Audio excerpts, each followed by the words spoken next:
Welcome to the Three Martini Lunch. Grab a stool next to Greg Columbus of Radio America and Jim Garrity of National Review. Three Martinis coming up. Hey, glad you're with us for the Wednesday edition of the Three Martini Lunch. We're going to be pretty much wall-to-wall debate reaction today. My general summation is that everybody stunk on the stage last night, perhaps in varying degrees, but we'll go through each entity one at a time, starting with Kamala, then Trump, and then the moderators. We'll also have some thoughts on the 23rd anniversary. Hard to believe it's been that long, but 23 years since the 9/11 attacks. Jim, it's not often that one of our martinis needs a correction the day after. It's not really a correction, it's more of an update. Yeah. Because I think the point yesterday was it was right when we said it. Yes. Overtaken by events. Exactly right. So the point yesterday was that the left was really, really mad that Taylor Swift had not publicly endorsed Kamala Harris. And we were saying that, you shouldn't be pilloried for not getting involved in politics. But apparently the pressure campaign worked, because last night after the debate, Taylor Swift came out with a statement saying she supported Harrison Walz. And one of the linchpins was the fact that she picked Tim Walz and his strong record on abortion and LGBTQ+. So clearly she was on the fence right up until the debate last night. Greg, I don't know about you, that answer, that sudden endorsement overtaking our commentary from yesterday leaves me with bad blood. Yeah, she's going to be an anti-hero. Trouble when she walked in. People are going to say we're the anti-hero. I know. You need to calm down. Some might say it's karma, but you know what I'm going to do, Greg? Shake it off. Yes, if you notice some clever or creative language in yesterday's description of that martini, yes, I have 2 tween daughters. It's inevitable that some of that's going to pop in there. Had this happened 2 years ago with them, I would have had no clue what any of her songs were, except maybe 1 or 2 of them. But anyway, let's get on to our debate reaction here, and let's start with Kamala Harris. We'll get to the moderators in more detail later, but for the most part, she didn't get a lot of tough questions. I think she got 3. One of them was right out of the gate. Hey, economy is a huge issue in this campaign.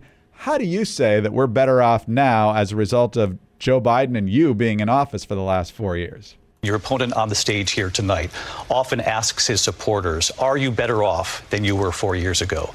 When it comes to the economy, do you believe Americans are better off than they were 4 years ago? So I was raised as a middle-class kid. And I am actually the only person on this stage who has a plan that is about lifting up the middle class and working people of America. So she can't answer that question clearly. Then it came time for immigration, and David Muir says, hey, you got the numbers down a little bit with some executive actions here. Why did it take you guys 3 years? Why did the administration wait until 6 months before the election to act? And would you have done anything differently from President Biden on this?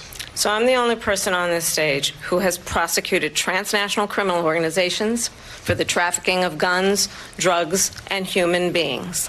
Not going to answer that one either. Then Lindsay Davis asks her about her many flipping positions, including fracking, and Kamala just flat out lies. Vice President Harris, in your last run for president, you said you wanted to ban fracking. Now you don't. You wanted mandatory government buyback programs for assault weapons. Now your campaign says you don't. You supported decriminalizing border crossings. Now you're taking a harder line. I know you say that your values have not changed. So then why have so many of your policy positions changed? So my values have not changed, and I'm going to discuss every one of at least every point that you've made. But in particular, let's talk about fracking, because we're here in Pennsylvania. I made that very clear in 2020. I will not ban fracking. Really? Let's go back to what she said in the 2020 campaign. There's no question I'm in favor of banning fracking. So, Jim, when she actually did get tough questions, she was ducking and dodging and deflecting, and, we're just looking to the future. We're turning the page. Yeah. A lot of her answers were weak. Her entire approach to how she was going to distance herself from a very unpopular incumbent Joe Biden was to say, I am not Joe Biden. Well, okay, fact check, true. But that's one of Biden's problems, is that he's old and decrepit and people think he's senile. But it's not like, I guess that the test of the Harris campaign is, are Americans just fine with the policies and just fine with the general approach and worldview? Do they just want somebody who's younger and healthier and easier on the eyes doing that? I'm kind of skeptical of that. So as much as on paper she had a good night, she was calm, cool, collected, etc. She really had that very stark contrast with Trump, who I think had a very bad night. But the question, so she went out and did what she wanted to do. The question is what she did what she actually needed to do? And I have some doubts there. Because in part, she baited Trump, she, teased him and kind of antagonized him and got him to, unload, but also really, also kind of ripped into him, criticized. I think the case against Trump has been made. I don't think there's anybody out there who hasn't heard that. What they really wanted to hear was, okay, you've been vice president for 3.5 years. We don't like what we've been getting. Are you going to be any different? And I think she really didn't do that. So if she comes out of this, I really want to see what the numbers look like a week from now, 2 weeks from now. She had, on paper, a great night, and it wouldn't surprise me if the numbers don't budge at all. In fact, there was one weird little focus group or survey that said that people actually came out feeling better about Trump than they did about her, even though they thought she won the debate. It's a really weird contradictory data there. So on paper, it looks like she had a great night. I'm not sure it will, like a week from now or 2 weeks from now, we'll be looking back and saying, wow, she really won the race on that stage. Some interesting moments that I don't think we knew before, if they're true. One, that she's a gun owner. She decided to go there. There was some coverage of this back in 2020, the 2020 cycle. Okay. Including a gun group that said it was inappropriate that she owned a gun. Now, it was a handgun. I would really love, entirely separate from all of our other groups, wouldn't you love to know what model? When did you buy it? What made you buy it? Do you ever get to go out and go shooting at a range or skeet or something like that? And how do you just as a human interest story, Kamala Harris, proud gun owner, is something I'd be absolutely fascinated to get more details on. It'd be great if she did some interviews, wouldn't it, Greg? Yeah, it would. And she lives in Washington, D.C., at least for the moment. And then she either lives in San Francisco or L.A., so having a firearm, probably a pretty good idea, given the crime there. Then there was this little nugget she dropped in there pretty early on. He actually thanked President Xi for what he did during COVID. Look at his tweet. Thank you, President Xi, ! When we know that Xi was responsible for lacking and not giving us transparency about the origins of COVID. Has this administration ever fully admitted that the virus came from a lab? It's always been very murky, and now all of a sudden she's like... No. Hell no. I'll jump and tell you that. I am glad she raised that, and I would not have bet any amount of money that the issue of the origin of COVID would come up from the Democratic nominee for president, right, but not the Republican nominee for president. I mean, you want to talk about just some begrudging applause from me at that particular moment. This is open for any party. We had our lives put on hold for an entire year. The kids are stuck out of school. 1 million people killed in America, 25 million people killed around the world, depending on how you want to measure it. And nobody wants to ask about where this came from. Nothing. It's not like Wuhan. Oh, now the Wuhan labs are safe. Striking comment from her there.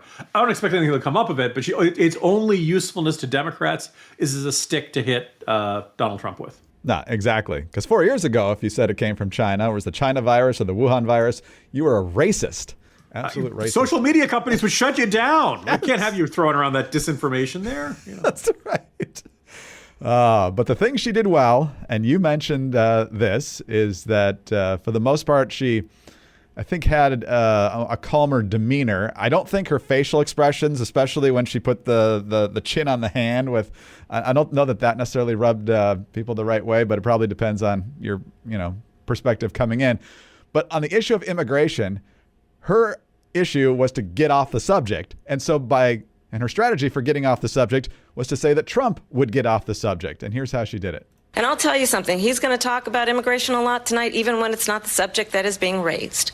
And I'm going to actually do something really unusual, and I'm going to invite you to attend one of Donald Trump's rallies, because it's a really interesting thing to watch. You will see during the course of his rallies, he talks about fictional characters like Hannibal Lecter. He will talk about windmills cause cancer. And what you will also notice is that people start leaving his rallies early out of exhaustion and boredom. And I will tell you, the one thing you will not hear him talk about is you. Total non sequitur. But when we come back, guess if he was able to resist that bait. I think you already know the answer. So staying on message and putting your opponent on the defensive is kind of the point of a debate. So you heard how Kamala baited Trump away from immigration and criticized his rallies and people being disinterested by the time he was done speaking. Of course he couldn't lay off. People don't leave my rallies. We have the biggest rallies, the most incredible rallies in the history of politics. That's because people want to take their country back. Our country is being lost. We're a failing nation. And it happened 3.5 years ago. And what's going on here, you're going to end up in World War III, just to go into another subject. What they have done to our country by allowing these millions and millions of people to come into our country, and look at what's happening to the towns all over the United States. And a lot of towns don't want to talk. It's not going to be Aurora or Springfield. A lot of towns don't want to talk about it because they're so embarrassed by it. In Springfield, they're eating the dogs, the people that came in. They're eating the cats. They're eating the pets.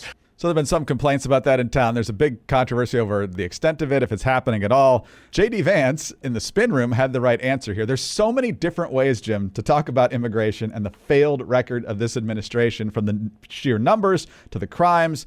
How do you not mention Laken Riley and Jocelyn Nungaray and some of these specific cases?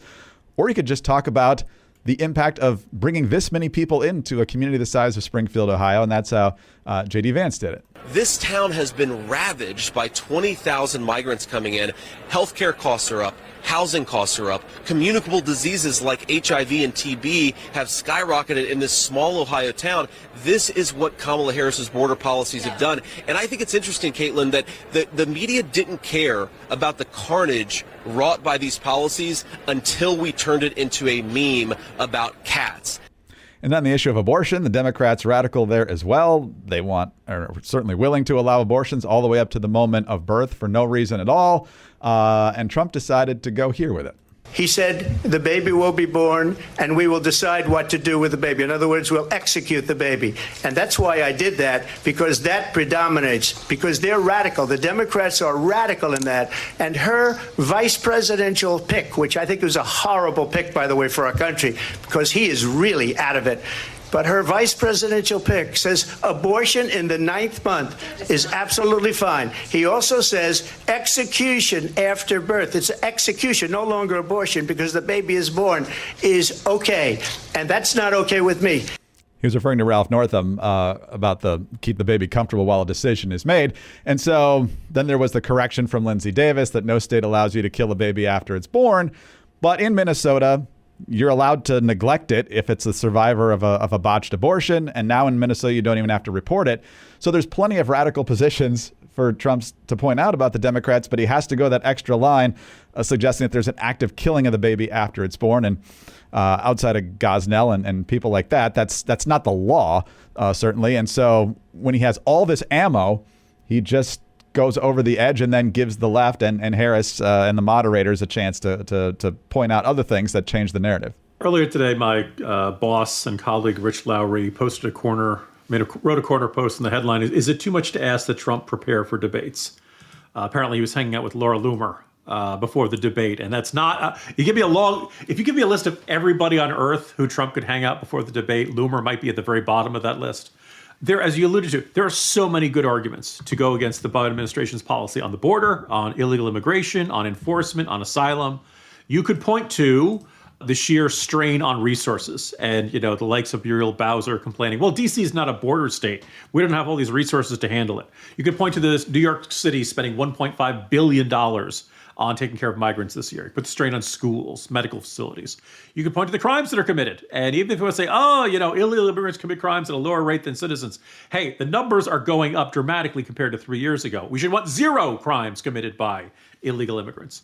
You could point to the fact that we're telling those who are seeking asylum, okay, we're releasing you out there. Come back for your court date in the year 2033, right? It's a target-rich environment. And Trump chooses to go with a meme that he half remembers. And it's just the weakest, most absurd, least plausible, least compelling. And it was a phenomenon that was similar to what we saw in his convention speech. First 20 minutes when he's talking about the shooting, he's got everybody wrapped. He's got everybody leaning at the edge of their seat, telling a very human story, a side of Trump we've never seen before. And it's going great. And then all he needed to do was stick to what was a very well-written, prepared speech And instead, he starts segueing and talking about the Green Bay Packers and how much money Kid Rock makes, and the time he saw Hulk Hogan throw a guy 2 rows. Like, it's just whatever, spur of the moment, whatever pops into his head, that's what he says. That is not what you need to do if you want to get elected president in what looks like a 50-50 race. And also, by the way, if you want to stay out of jail, right? Like, this is the stakes of this race. And even with all of that, Donald Trump cannot focus and remember 3 or 4 bullet points that he wants to say on each one of those. And that was, a big chunk of the difference here. You're right, Harris didn't have a fantastic night, but she knew what she wanted to say on every issue, and you could almost see her flipping through the Rolodex or the note cards in her brain. And she wasn't all, like, it was a little cold, maybe, a little, prosecutorial robot. It was not a great night, but she knew what she wanted to do, and she went out and did it. Every question, it felt like Trump was winging it, and every time she brought up something. And so every minute he's talking about how great his crowds are, or how he was the real winner in 2020, or how he has nothing to regret about January 6th. All of that stuff is time he's not talking about the economy and inflation. He's not talking about the border. He's not talking about chaos overseas. He has such an easy case to make, and he just can't do it because he just doesn't have the impulse control. And we will see what happens. What we saw last night wasn't that different from the Trump we've seen over the last decade. We'll see if that's enough. Right now, it's a jump ball. It's not just that he had a bad night. It's at such an opportunity cost. It sounds like this morning he says he doesn't want to have a second debate. If I were advising him, like, you get your butt back up on that debate stage, or you get a do-over. Every opportunity you get up there and you hammer her. That's your best shot with the best audience. We'll see how this shakes out. But he did not have a very good night last night. Yeah, and no matter how many debates you have, the first one's usually the one that more people watch. A couple of pop culture thoughts popped into my head last night, especially with Harris baiting him successfully in a lot of situations. It's kind of like A Few Good Men when they finally decide to put Jessup on the stand, and like, I think he wants to say it. I think he's mad that he's got to hide from this. I just need to shake him, put him on the defensive, and lead him right where he's dying to go. And that's exactly what happened. And in terms of lack of preparation, this is what immediately came to my mind. I know it's important. I do. I honestly do. But we talking about practice, man. What are we talking about? Practice?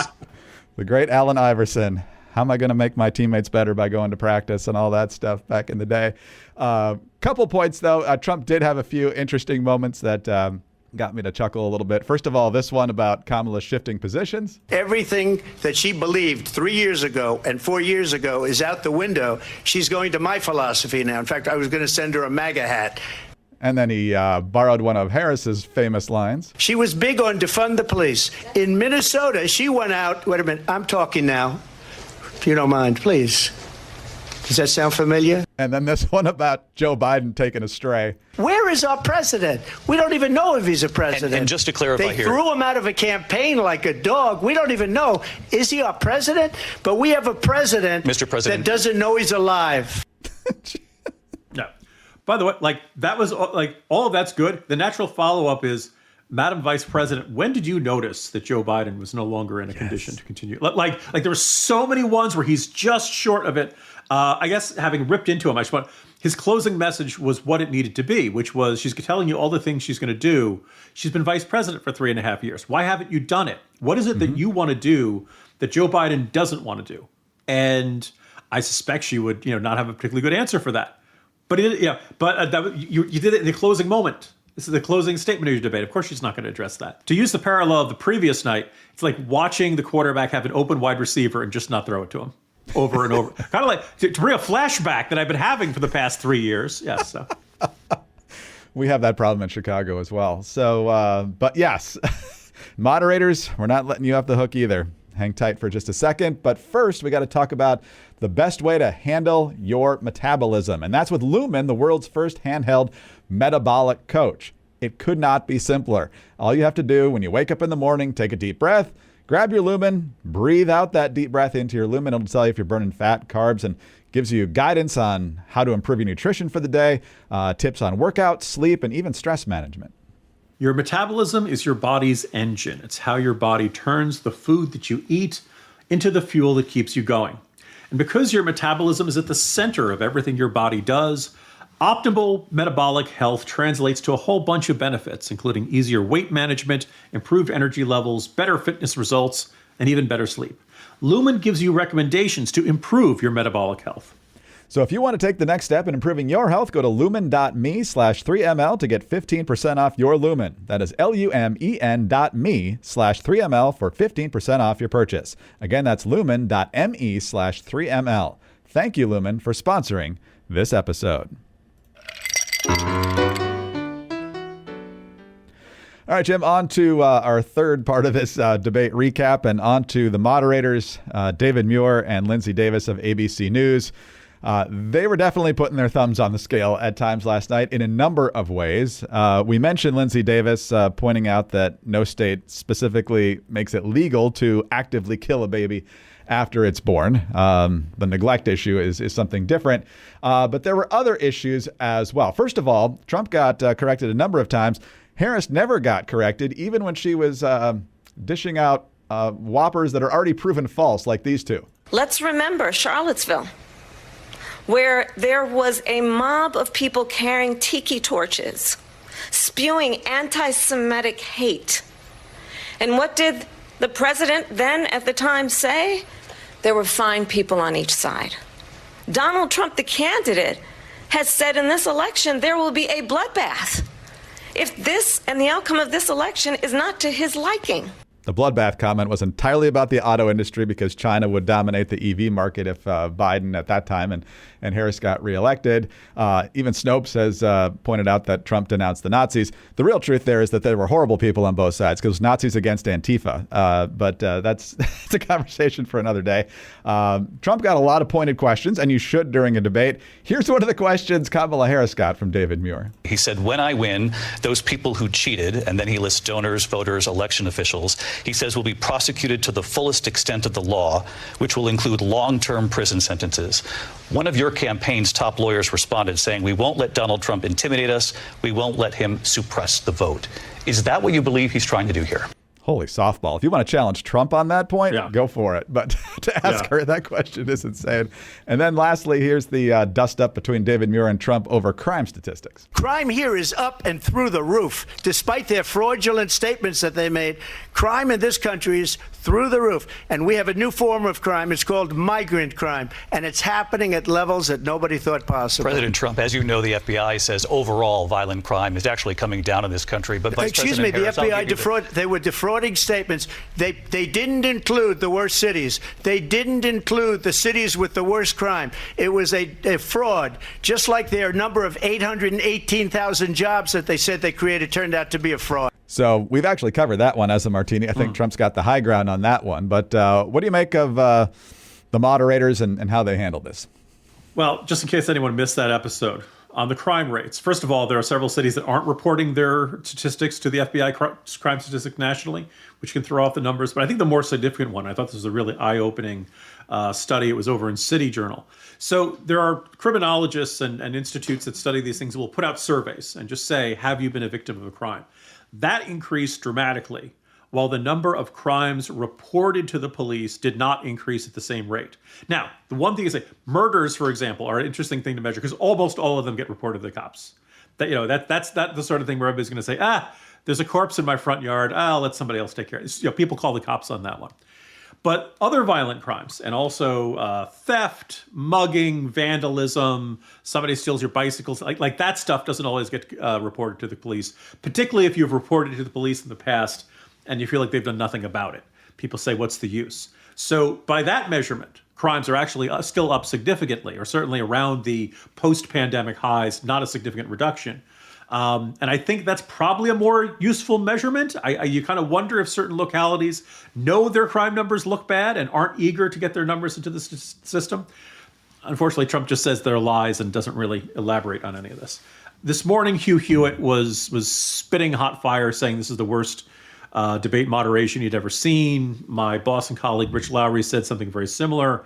I'm not sure I'm on board with that, in part because we've seen a lot of really crappy debate moderation over the years. And it's not just Candy Crowley, which automatically comes to mind.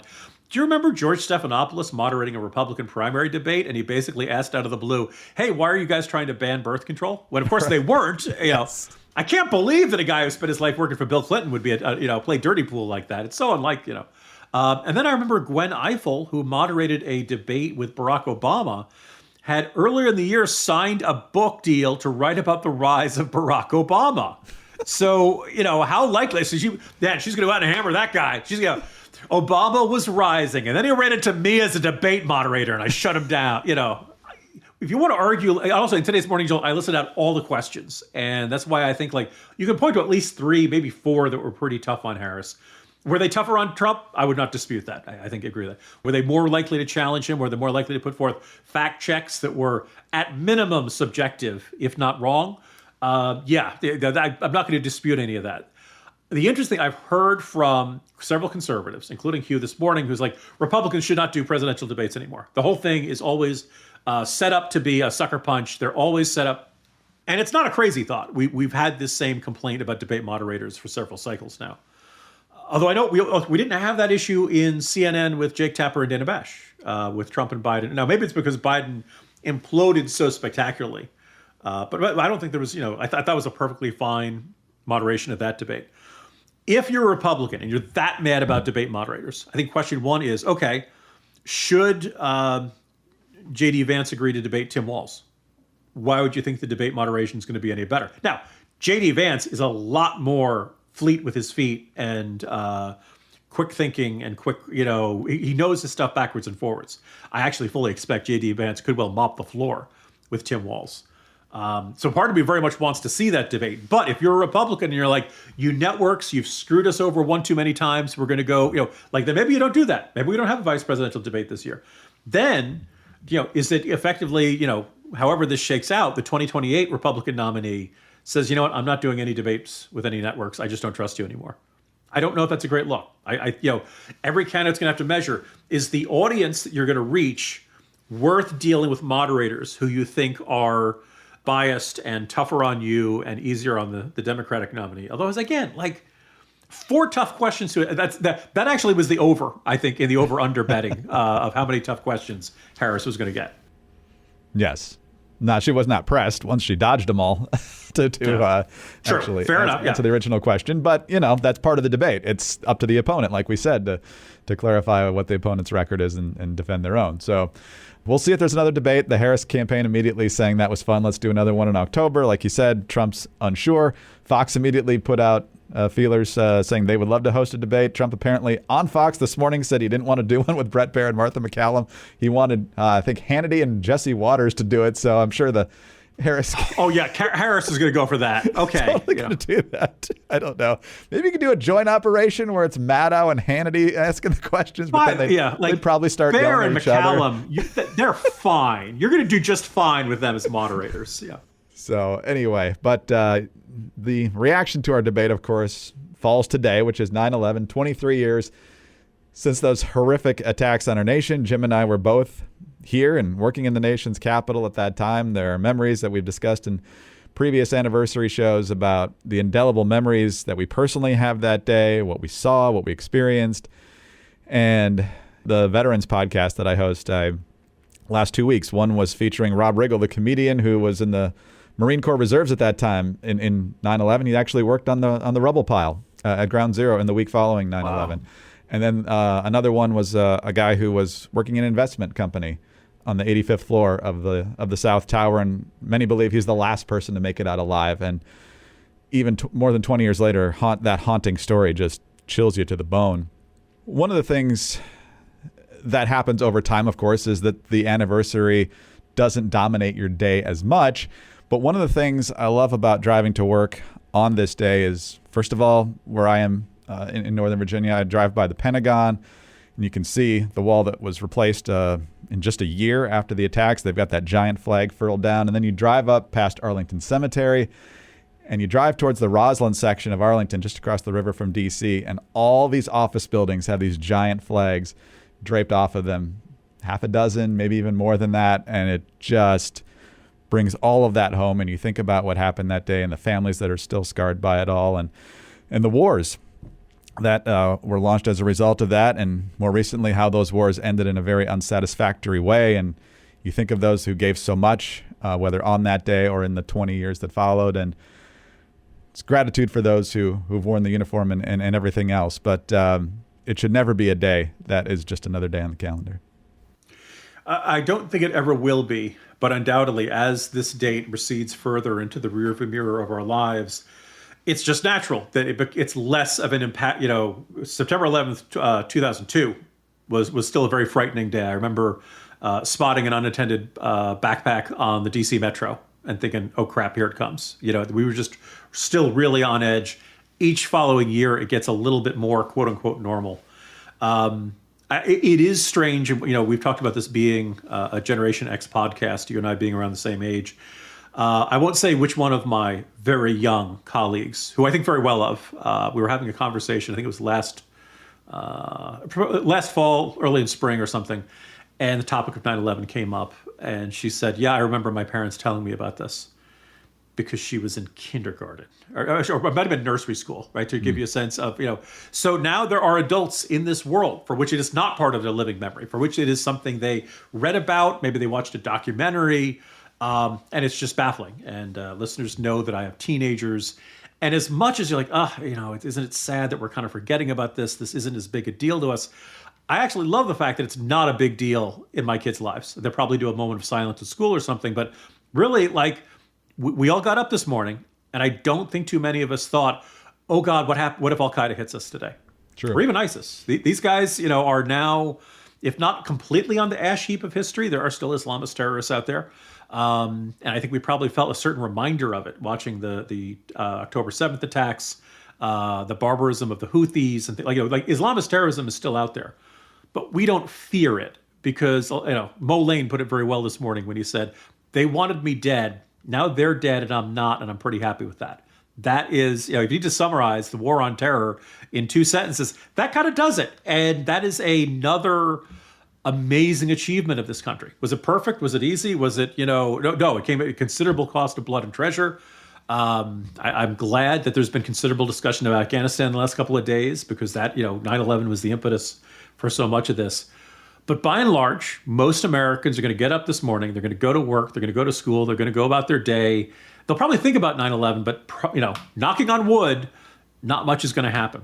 And that's victory for us. And I think we can all take a little bit of solace from that. 23 years, which means you're probably 27, 28, if you have any even faint memories of that day. And that's older than we were on the day that it happened. Considerably. So. Yes, yeah. That's incredible. So, yes, definitely remember. And then we chart a course forward, and grateful to all the families who gave so much that day and the days in between. So, Jim, a very busy day in so many ways, and we'll do it again tomorrow. I'll see you then. See you tomorrow, Greg. Jim Garrity, National Review. I'm Greg Corombos of Radio America. Join us on Thursday for the next 3 Martini Lunch.